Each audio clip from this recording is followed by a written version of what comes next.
taking over, that's a promise, not a threat. Uppercut season off top, you stop breathing. Just to mention it, I mean, there is boxing next weekend.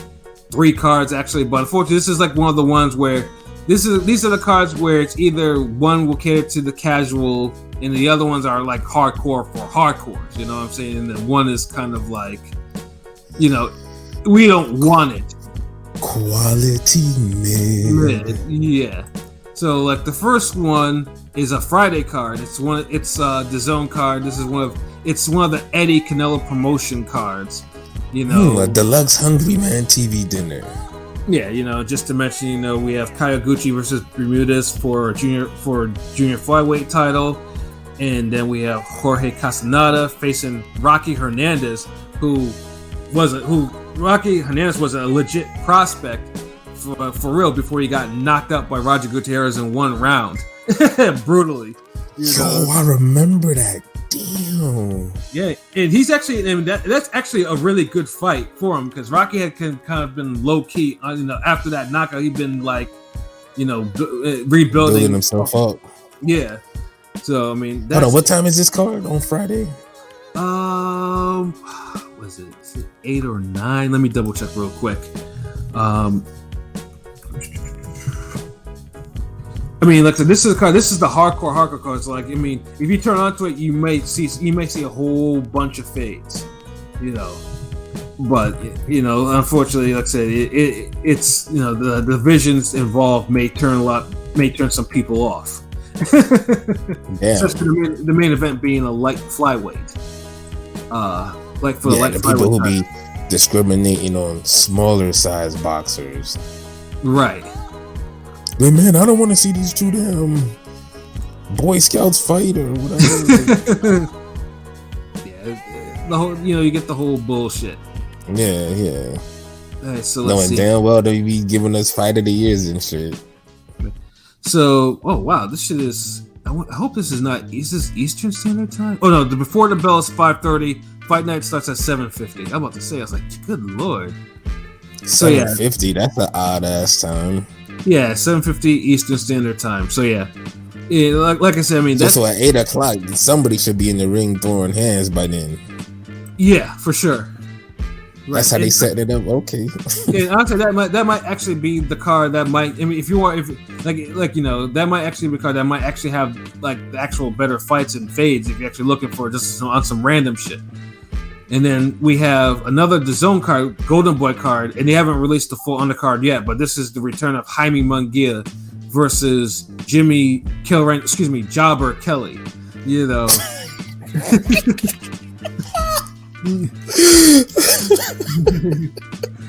Yeah, I mean, I'm calling it how I see it because Munguia, I'm beyond tired of Munguia right now. I think all of us are. I think a lot of boxing are tired of him.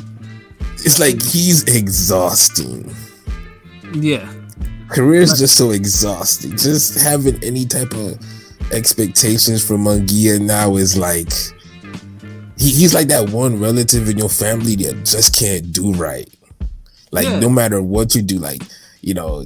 Oh no, those people I give 3 chances and then they're done. So Munguia's got. I've given Munguia more chances than I've given family members.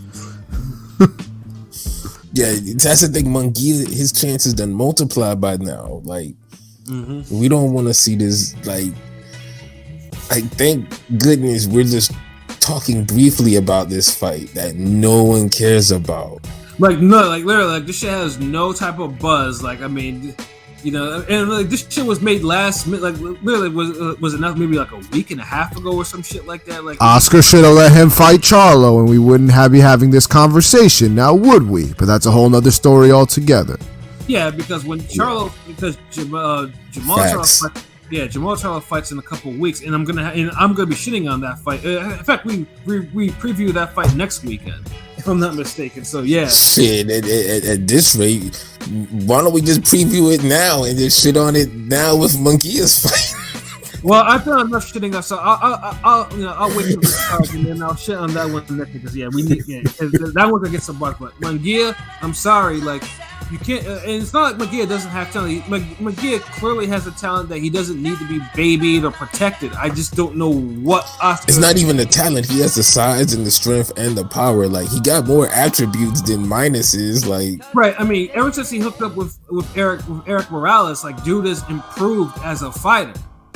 You know, why dudes be always the opposite of like their trainer or their promoter? Like, Morales is like fighting everybody, having, you know, who cares? He was just fighting them. Fucking, you train a damn dude who ain't fighting nobody. Yeah. Oscar De La Hoya made big events that people look forward to all each year. Like, real shit. No matter what you think about him now, but like, you couldn't be no boxing fan in the 90s and you ain't at least want to see a De La Hoya fight. Yeah. But then he spent his time promoting a guy who avoids big events. Yeah. And never has a great fight. Yeah, I just don't understand it, because it's like this, because this type of shit he's on, it's a disaster. Like, dude, I mean, if he's not careful, like, you know, he may have another Dennis Hogan moment, and this time, like, you know, a fucking. I mean, he got an upset guy here. Yeah, you know, because so, he got this fight by he scored an upset, so like maybe he can keep it going. Yeah, exactly. So it's like, yeah, you keep tempting the boxing gods. You know, they'll let you know what time it is. Like, yeah. By the end of the year, Mexico ain't gonna have nobody like a value. Like, y'all done seen Estrada get outboxed by Chocolatito and Martinez. Canelo lost. Yeah. Like, and what kind of shit? Like, this fight is in 6 days, and there's not an undercard even announced. Like, nowhere. Like, I can't find nothing on this. Like, Oscar, what is you doing? It's like, this random ass high school gymnasium fight. Like, yeah, like the zone. Their fight is this. Like, the zone is giving you a second chance to make sure your company is in order, because now that Triller is shitting the bed. Like, you gotta be more. So whoever's, I mean, the matchmaker is cool, like, because the matchmaker we've talked. I mean, I've talked to him like before on Twitter or whatever. Like, I give him props because the fight night stuff that they do is on point. But yeah, like, something needs to be done with, you know, how they're handling these cards. Like, Munguia is still a name. Everyone knows he's a name. But yeah, just having these random ass fights that he's in, like, you know, people are asking for him to take to get a mandatory shot. Like, no, we gotta stop all this. Like, you know, yeah, it's like not only he's avoiding the champions, like he's avoiding like the best top available contenders. Like, if he would have fought Adamus, I'd have said, all right, cool, I could see that fight. I fucks with that. If he would even fought Jacobs coming off a loss, I would have shitted on that fight, but I would have respected it a little bit. Yeah, and they were negotiating that at a catchweight. Yeah, like, that's crazy. And the funny thing too is both Triple G and Charlo are willing to face him, so he's not being avoided by these guys. Like, they've both gone on record; they both want to fight Munguia. And then Andre, he was the Mando for Andre forever. So it's like, you got all these names where he would have made probably the most money ever, because he's not going to get paid the same amount he's going to get for those fights. Right. So yeah, no one is avoiding Munguia. Like, you know, Munguia, like, the champions want to fight him. Every single one of them. The champions, the top contender, Johnny Beck, dude. Yeah. His average looking ass, he could have fought him. Like, like, we'll take any fight at this rate, but dude, just giving us these damn career mode, prospect, jobber level fights. Yeah, which means he's due for a glitch soon. At this rate, he is. And like, I really need to send King P that text. Like, come on, make it happen. Like, whoever the fuck this guy fought, Jobber Kelly, Josh Kelly, who? Yeah, Jimmy Kelly. Who? Jobber Kelly. Yeah. Oh, Pat. Oh, man.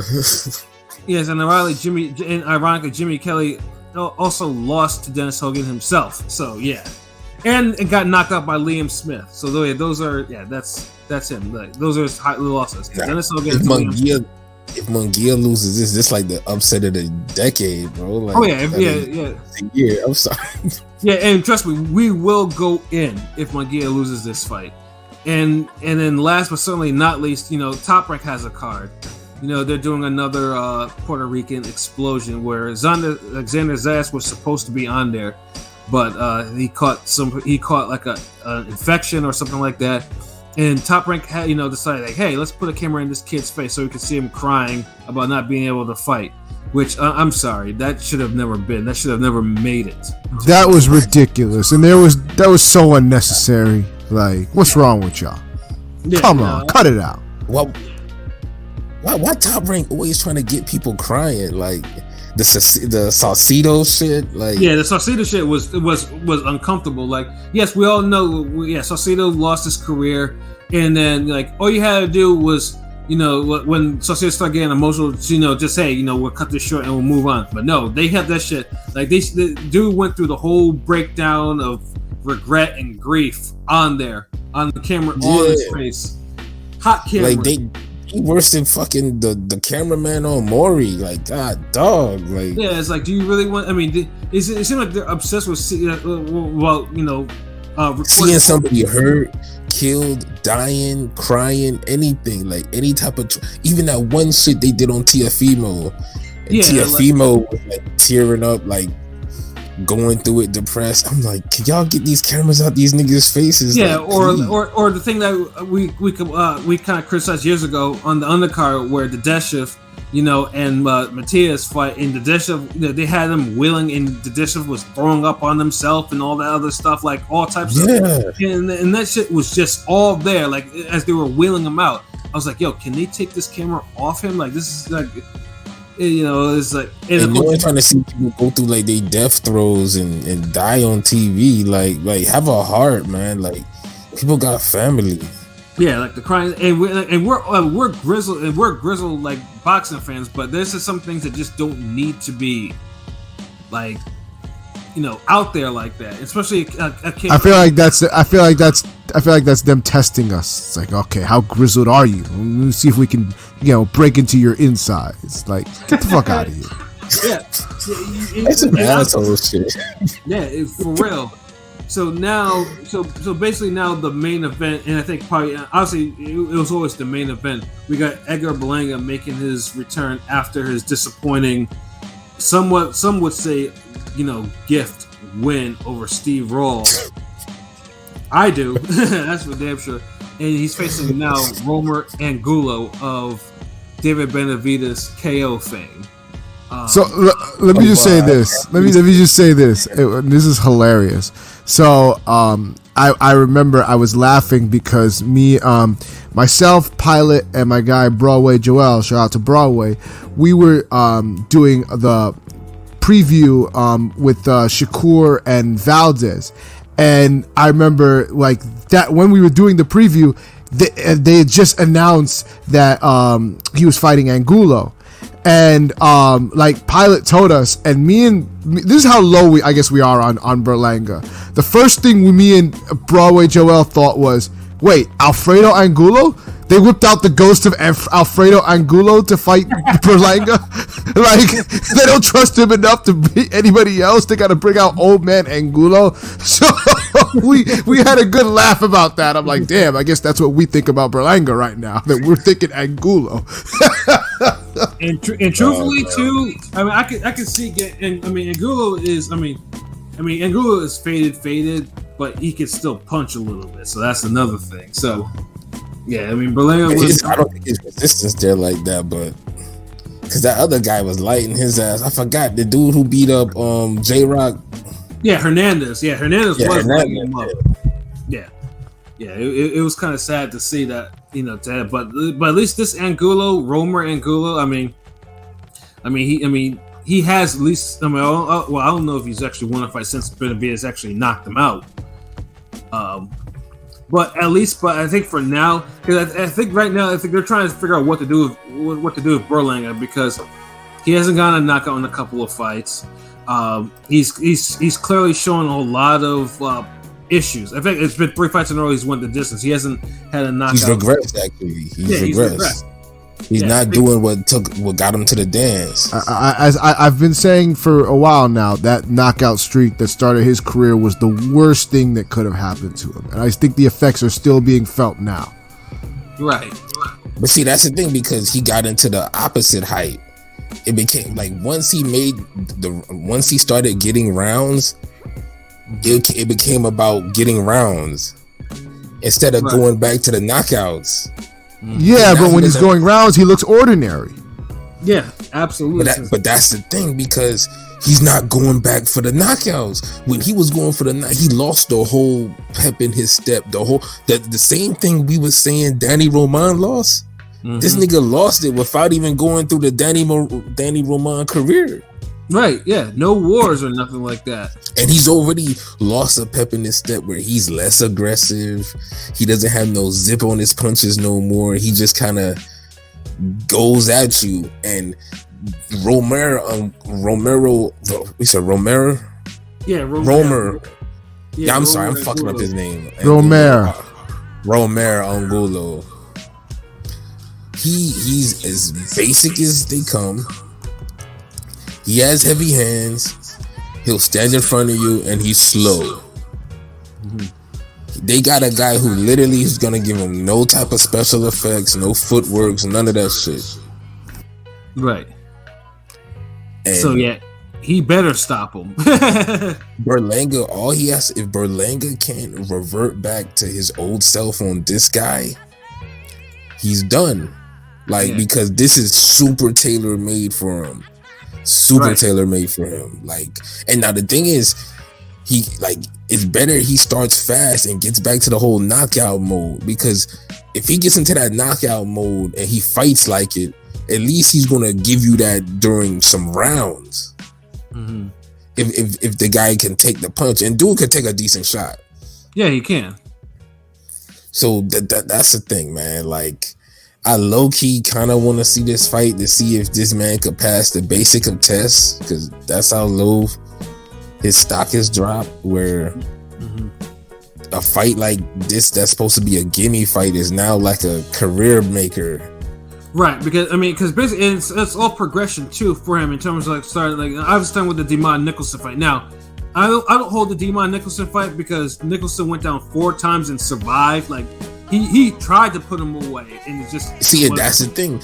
If that version of Berlanga showed up on the fights afterwards, we wouldn't be having this talk. Right, and then he'd be probably fighting a better person. Right, and then Coceres obviously, gave him a real scare, dropping him for the first time, and then Rolls arguably probably could have beaten him or a draw. Either way, he didn't beat Steve Rolls. He didn't. Yeah, he was getting outboxed and shit, and I think he even got buzzed once. Yeah, exactly. And most people were not putting no respect on Steve Rolls' name simply because there's a guy Triple G knocked out in the 4. Yeah. Hey man, like my man Fat Joe said, he only lost to Triple H. Yeah. Yeah. Damn, was DX there too, nigga? Yeah, come on, Fat Joe. So pretty much that's boxing. There's plenty of boxing. Like I said, in terms of actually going to. Hold on, nah, we got a prediction for the Berlanga fight, man. We got Berlanga should win this. Unless something goes horribly wrong. And you could. Berlanga be looking kind of mid-ish. Romero can punch, though. He is Colombian. Yeah. And if there's one thing I know about Colombians, it's they can punch. Yeah, dude is 27-2 with 23 knockouts. He can absolutely punch. Anthony Sims Jr. took his punches on his bicycle. Yeah. Keyword bicycle. Berlanga ain't got the footwork, but that's the thing. If he loses, his career over. Because when's the last time you heard about Anthony Sims Jr.? Yeah. And I was high on that dude. That dude actually had skills, but unfortunately, he suffered from being not being able to. And the fact is, his offense is pretty too, but his defense and his offense switching on and off was horrible. And then he's either gonna run too much or punch too much. He can't balance them together. Yeah, and it was just what in the absolute fuck are you doing? You know what it is? Ring generalship is his problem. That's what it is. Yeah, Because if you let a guy like Angulo, as slow as he is, outwork you and stay on you repeatedly, something's wrong. yeah, something went, and I think either he felt the power and was just like, you know what, I just can't do it. I just don't. I just, I just want to try to But squeeze science. goddamn, like, dude, that should wake you up to say, like, I'm on my P's and Q's, and you just, I don't know, man. I don't know. Maybe niggas is different. Whenever I got tagged by someone who hit hard, that shit just made me like, we not doing this damn 90% shit. We got to be 100% focused. Mm-hmm. Like, but some people, they get in like, oh fuck, like shit, nigga, like track time, like I don't know, man, but yeah, I don't know, and so right now I'm just trying to find the odds of Berlanga and Angulo before we get up out of here. Yeah. Let's see. I guess I shouldn't say that I'm that guy. That'll be that I'm that guy. Jeez, Back foot boxing time. So you start running. Nah. No, I don't start running, but like there's, and I've told you, like there's like different types of like power. There's like, I don't know, like the ones I don't like is like the. And you made a joke about this with me. You said, "Oh, you'd be the type that could beat Matisse, but would lose to Maidana." Like that awkward, that awkward punching style that like doesn't even have to hit you flushed, and you're like fucking feeling your legs go numb. I'm like, fuck, I don't want to deal with this shit no more. Okay, let me box you and move from a distance. I really said all that shit. Like that sounds like I would say that. No, it's just you definitely said the Matisse Maidana thing, and I said the rest. I'm like, nah, okay, let me just get on my bicycle. I'm not trying to deal with this shit. Okay, stick and move, circle around. Yeah, I can see that. Like, yeah, because you got a mentality like for say, see, you got to have a like you have a boxer first mentality. Like a boxer first mentality, they not gonna. They might not control Maidana like they supposed to, is what I'm trying to say. No, I get it. All right, Because he'll hit you with an overhand Mayorga shit, and you'd be like, hold on, let me move. Yo, what the fuck is this? I didn't see this. All right, so the odds that I found. So draw obviously is plus 2,300. Angulo is a plus 500 underdog, and Berlanga is minus 700. Yeah. Wow. Well, damn. Yeah. Somebody better tell Berlanga to stop hanging out with these rappers and get in the dang gym again. Yeah. Yeah, you know what? There's something to it because I think you said this before. Like he wasn't looking as ripped as he used to. No, that's another thing too. Yeah, the Steve Rose fight looked. I was like, yeah, he looked kind of like ordinary. Like he looked like an ordinary big dude. Yeah, he had that Beck the Bully look before. Well, I mean, he's just he just had a kid, so I guess he was practicing his dad bod. Man, y'all niggas better get somewhere in y'all career, man. Y'all having these families and shit, man. Yeah, I mean, 20-something year, early 20s, already hanging out with Fat Joe and Lil Wayne, all that guy. I believe all that got to his head. Yeah, it did. I mean, it's clear they did because, like I said, because every single time, I mean, that Steve Rose fight. I mean, you could tell like people were just not happy. Like people were just like everyone looked like it was like this dude is mid. Like everyone like. It was loud. It was ringing loud, and I know he heard that. Like, mid this, and him throwing the excuses on why why you couldn't knock out Rose or even dent him. So yeah, like, it was like real talk. Like I don't know who was more disappointed. Like the crowd for I was gonna say the crowd for his fight, for that fight, or the Joshua Vargas Zepeda fight. Yeah. Oh boy. Because man, those are two disappointed ass crowds. I mean, that's two different types of disappointed crowds. Mm-hmm. One's like this is what is this? The other one, you got people crying in the audience. Doesn't get any worse than that. Yeah, having a eulogy. You would think that dude died. Yeah. But Damn. but I gotta ask you a question real quick. I'm sorry, man. No, go ahead, bro. There's another guy who's been getting his ass lost too. I can't. Gabriel Flores, is that his name? Gabe Flores, yeah. Oh, this guy, not What this happened guy. to him? I mean, he did have a fight after that. After that, Yeah. But hold on, wait. He had 2 fights where he was getting his ass whooped though. Like, didn't he get like a gift in one of them? I could have sworn. Like, did he have a fight after that? Yeah, he did because it was a majority. Yeah, because that was a close fight. Yeah, he did. He absolutely did. For these two, it was only like 3 months ago, but it seemed like it was a while ago since he fought. Yo, facts, because I know we talked about it and we was like, man, I thought he looked like, yo, what was the guy doing? The dude had like these 2 big ass ski resort feet, like, and he was able to cut off the ring hard body on this dude, like.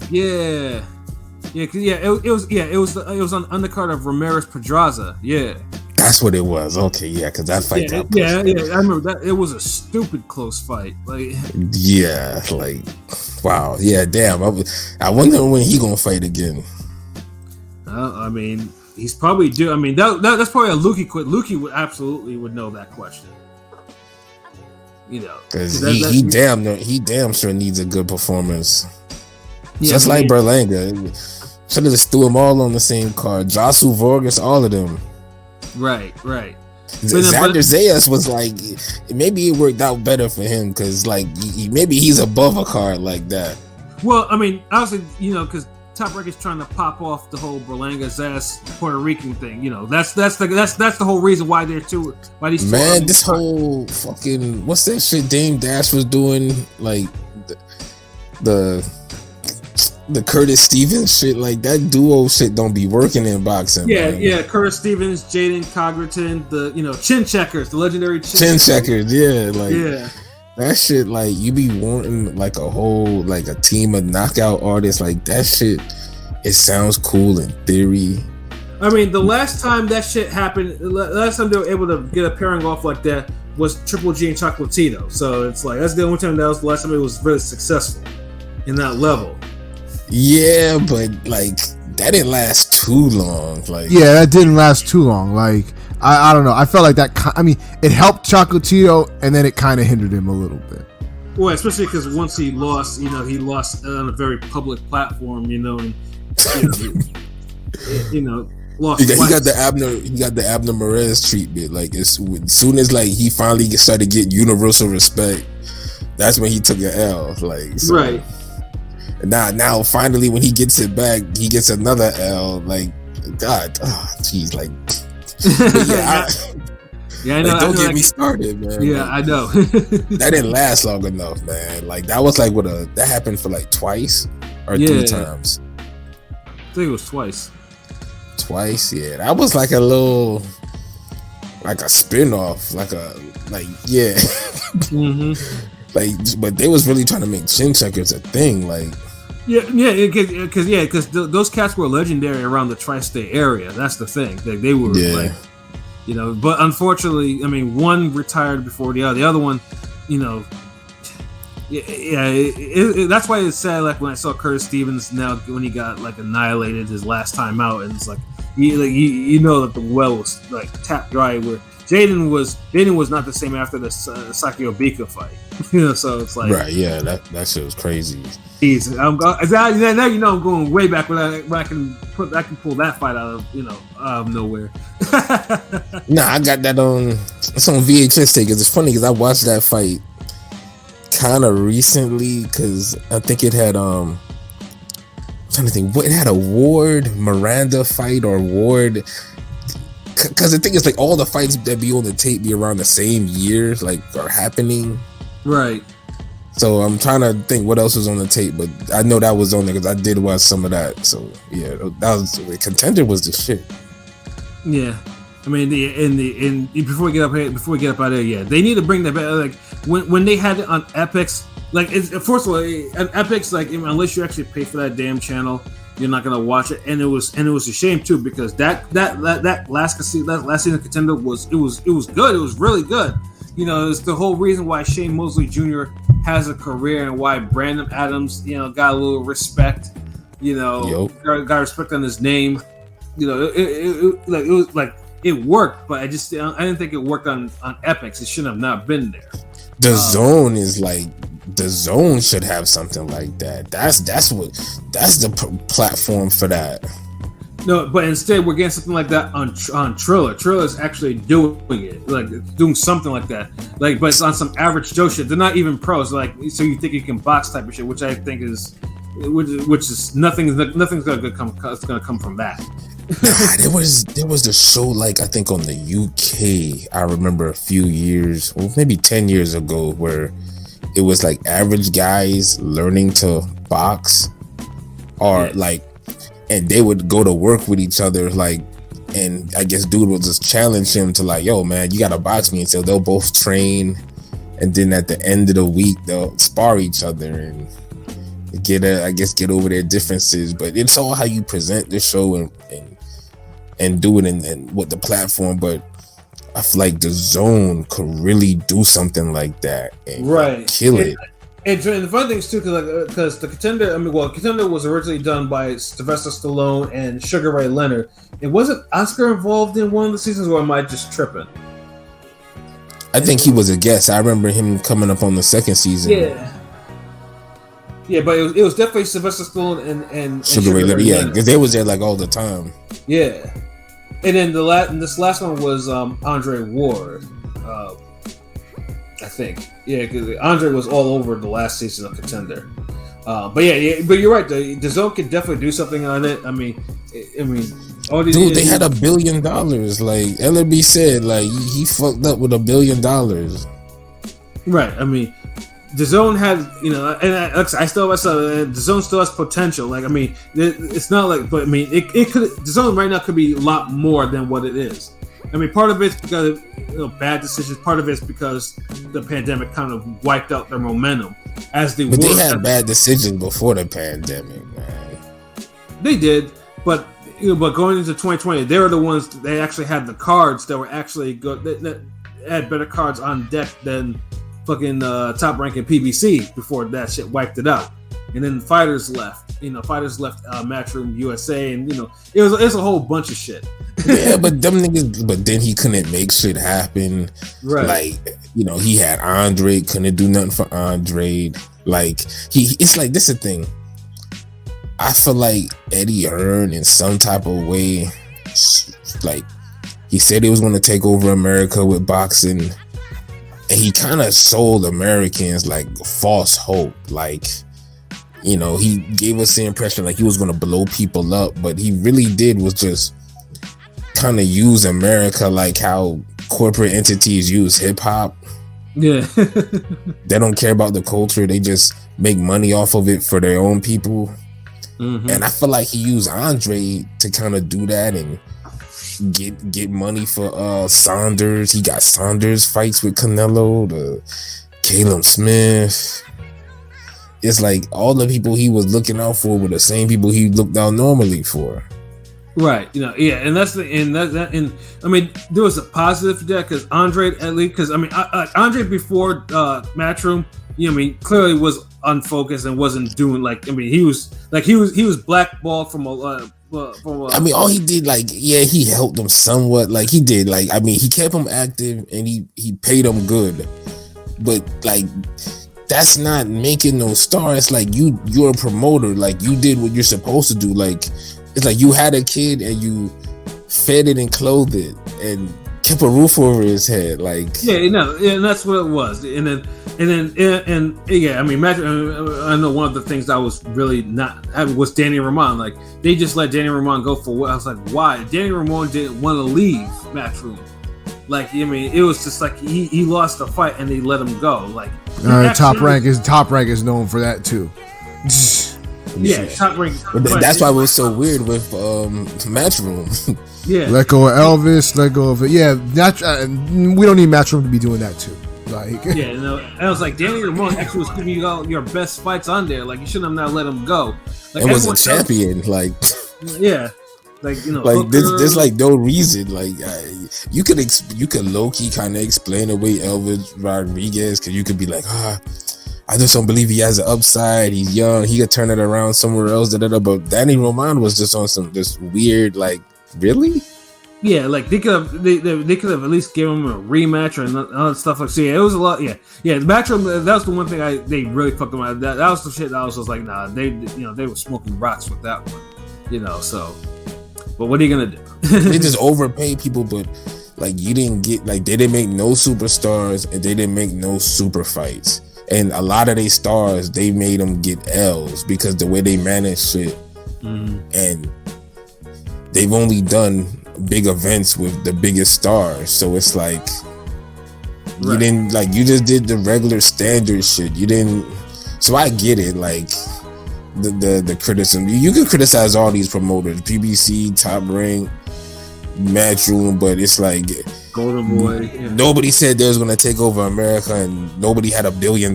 So I mean, that's a difference. So you look at that different, a motherfucker when Richie Rich come through, you thinking like okay, when his dad picked me up, we about to go to the mall, shut shit down with music, all of that. You not expecting no regular ass shit. Yeah. Oh yeah, man. Yeah. The zone's gonna be interesting in the next couple of years to see what they do in terms of, what they actually build up. Because Golden Boy is rebuilding, and then Matchroom has momentum, but now it's gonna be like what they're gonna do with it. Yeah, because they got if y'all trying to take over the online game, look how much Haney was promoted. This is the most you see Haney circulate, social media, TV, all of that. Better footage of him than Hearn and all them ever did in all these years. Push the they don't push the needle. It's like they have a social media presence that they don't push to the extent that they could. Right. And that's just what their whole promotion and marketing, just put together. So it's just a shame. Unless you're Canelo, of course, then you get Canelo and Katie Taylor. Yeah, and then you're, and that's the thing, I'm not trying to shit on them. Now, it's just being facts. When you put yourself out there and you had that expectation, people gonna challenge it. So right. Yeah, so we'll see. Like I said, we'll see what Matchroom turns into in the next couple of years. I see this last comment. I think ESPN is just a bigger platform. Whoever is on there will always be bigger, most likely. And that's true. That's true. That's true. Yeah, but I mean, it don't have to be so lopsided though. Right. But then ESPN has its own issues. ESPN has the big platform, but they forgot how to present sports if it's not college related. So, and that's another thing. So it's it kind of equals out to who is having just better content and who's throwing it in your face more.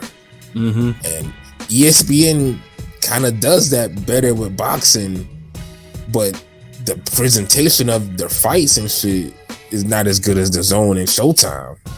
Facts. So it's that's just crazy because all of them are equal when you lay it out on the table. If they took the time to fix the flaws, we would get a better package in the sport completely. So yeah, I mean, I don't know if we had to choose. It's about who your blessing come through. Who so it's hard to say who would you sign to if you about to, you know what I mean? Because you might want to be on ESPN, but Matchroom holla at you. Yeah, exactly. And like I say, some of these fighters, it depends on what. I mean, Matchroom was willing. In fact, Matchroom signs young American talent. They do it constantly, frequently. They do it. It's just more. I mean, right now, I think the closest they have to building a star from that is Ammo Williams. But we have to, and we have to make sure. But then you have to make sure that they keep that boy on the straight and narrow, because Ammo Williams is, yeah. I mean, he has his own problems. So yeah, I agree. ESPN probably have the best promotion, but man, their presentation is so bad. They showing commercials during the fights. Can't even see the corner. Oh man, facts. But low key, the zone be doing the same shit, and it's like they charging you for that shit. Even on the pay-per-view, they commercials like what happened to that? That's why Showtime's kind of killing it for me, because at least I know I'm watching a boxing broadcast. Even with Fox PBC, like they don't kill the commercials like these other shows. Like, God, dog, like what happened to giving us the corner talk in between rounds and showing highlights? Like, boxing has gotten so corporatized. Like, it's ridiculous, man. Like, I don't care about seeing the same fucking car commercial 20 times in between a fight. Like, facts. Or what's on the Big Mac app now. Like, damn, ESPN. But yeah, shout outs to 1st and the 15th for the comments. Definitely. Yeah, but yeah, I think we just went off on a whole tangent and topic, bro. I mean, that's how I be. Like, you can cut this up as like gumbo or something. I don't know, man. Like, Ring Gang after hours. yeah. I mean, either way, it's true that people still need to hear. So it's all good, man. But yeah, I think we hit upon everything today. You know, we'll definitely be back probably Tuesday night, like to discuss the Monster Donaire 2 fight. Yeah, King Kong Godzilla. I mean, Monster Donaire. Yeah, but it's gonna feel like that. You're gonna hear some buildings crashing and and planes falling out the sky, sonic booms, lightning and earthquakes. Because them fucking punches, that shit gonna feel like it's damn Tua Abebuchi. Right. For real. Oh man, but yeah, before we get up out of here, we'll do some final comments. King P, your final comments? Well, it's a good weekend of boxing. A lot of boxing, we got some history, we got, some good fights. So, props to Devin Haney, becoming the second youngest undisputed champion ever. I don't think they mentioned that. He's only 23 years old, already undisputed. Only person younger was Floyd Patterson at 21 years old. So he's in pretty good company. And I'm happy because, and I've said this before, and I've said this, I'll continue saying this again. In life, I always say, there's no such thing as deserving. You don't get what you deserve, you get what you negotiate. But if there's anybody that deserved this, in my mind, it's Devin Haney. So I'm happy for the boy. Props to the Haneys. For the kid, motherfucker, kid, nigga. Oh, sorry, kid. Like, my bad. Didn't mean it. My bad. For the kid. I know you didn't mean it that way, but yeah. Considering all the stuff we were talking about, yeah, you're right. I'm happy for the kid. You know what I'm saying? Because you know why I said that, because I said boy because I'm thinking, like, because I was gonna say right now that he had the picture of him as a boy, as a legitimate little boy, carrying the belts to the ring for Zab Judah's fight against Lucas Matisse. And that was 10 years ago, over 10 years ago. So it's like this kid was in the gym as a kid. We watched him grow up, and now he's undisputed. It's just crazy. It's crazy. So I'm happy for the kid. Full circle, man. Full circle. Everything comes full circle. Saying but shout out to everybody that follows us. Saying ringgangradio.com. Where to find us at. YouTube, Instagram, Twitter, Facebook, ringgangradio.com. We got some dope stuff coming out, cartoon coming soon. Saying so. Great week of boxing, and shout out to the boys at Chicken Talk. I see y'all was out in Minnesota, at the fights. So, they fuck with us, we fuck with y'all too. So shout out to Chicken Talk. Shout out to my guy Lefty. Yes, sir. Hey, LB, man, your final thoughts? Oh man, this is that pound for pound list is gonna get a whole lot more colorful. Word. My favorite color, black. Mm-hmm. I mean, you know, it's powerful. It's the void. It's darkness. It's masculine. It's dominant. So yes, so we're gonna see a lot of that, you know. But my other two favorite colors are blue and purple, though. And when you put them all three together, that's what will let you look like if you fuck with Ring Gang Radio. I got him. You seen the IG pic, nigga. You see the blue and purple. I did. it's a wrap, man. Ring Gang HQ. But yeah, man, we, you know, follow us on TikTok. You know, we're gonna be posting more knockouts and ass whoopings. You know, I do. With more shit on the way, more fly artwork. The World is the Op album coming soon. That's coming soon. Like, y'all that's like, this is gonna be straight gym music, violent, all that shit. Like, man, we getting hype. No soulful shit, nigga. We getting trap beats now. And, you know, some uppercut seasons, some all of that shit. Like, you know, you get a little boom bap on there, you know what I mean? But, you know, so I'm bringing all that flavor back, you know. Motherfuckers get tired of just drawing. You gotta spit these bars. Right. But you know how I go, but dropping that cartoon as well, the episode 4, man. And then after that, we gonna put them all together, and that'll be like the first season of Ring Gang Radio animated series. But this last episode, we calling that the finale now, because this shit is like so dope. It's like a fucking finale. So it's gonna be amazing. Yeah, it wraps up a arc based off something that I could shake my head at. so we definitely killing that. Nah, what you was about to say?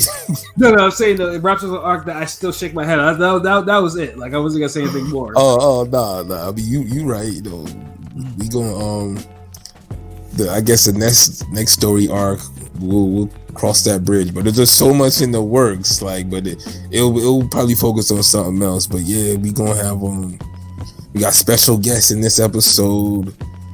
You know, OG Pops in this one. Me and Prolific, like, we going in. Like, Prolific, he's killing it. Like, he definitely gonna be on the podcast soon as well. Right.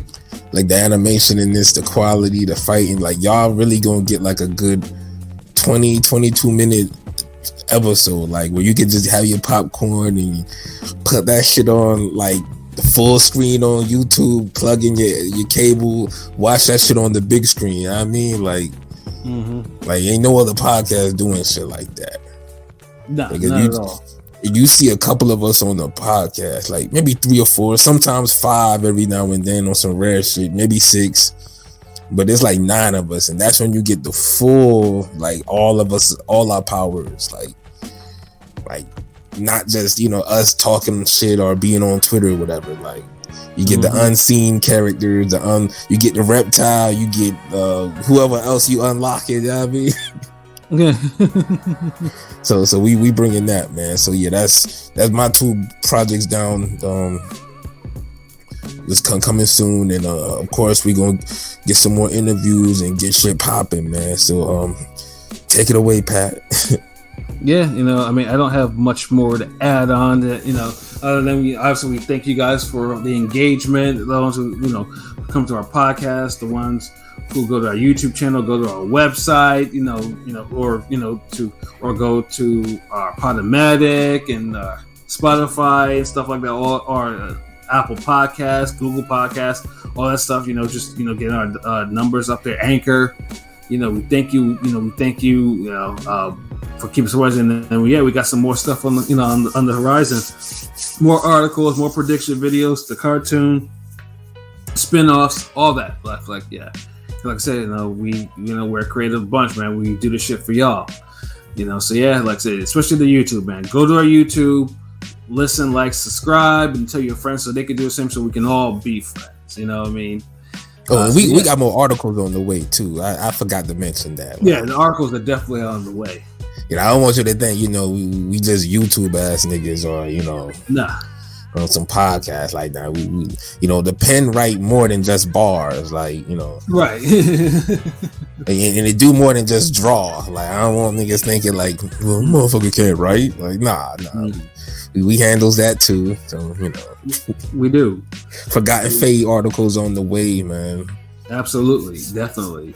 And we got the catalog already, so check that shit out. Articles on the articles tab or the menu, whoever you're looking at on the website. Right. So yeah, for myself, Pat Scorpio, the New England representative, for LB Shuttleworth, the God, the GOAT artist, and for King P, and also for Conscious Pilot, who made a brief appearance, but had to get off. Yeah, this has been another wonderful episode of Real Talk, where as always, if shit's real, we talk about it. So until next time, peace.